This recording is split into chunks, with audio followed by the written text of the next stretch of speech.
said it's Nago Bridge. Ako. I just name it Nago kasi galing kay Nago eh. Ganda dito yung may contrast sa kanila sa mga highway nila yung color combination.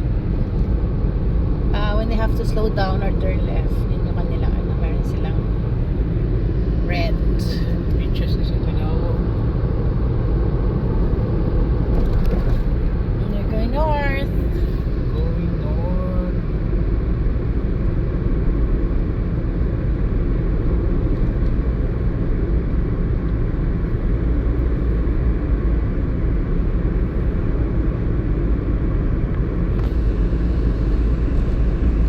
May cafe sila dyan.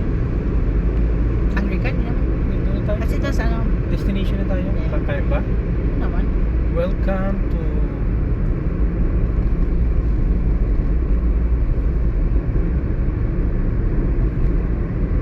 Cape Head.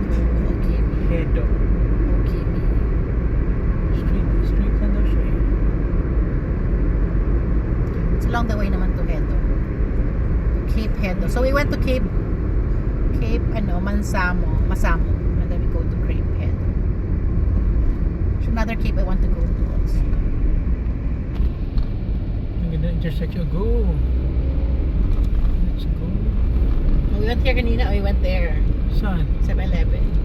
Hindi yan eh. Ha? Diba? Iba yan sa But they're just in front of each other.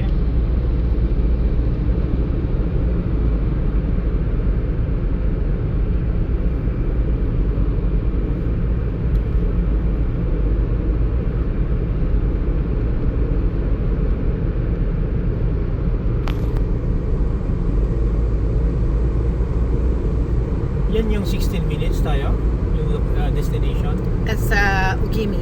Okay. Baka matry natin yung diet na doon. Pinakain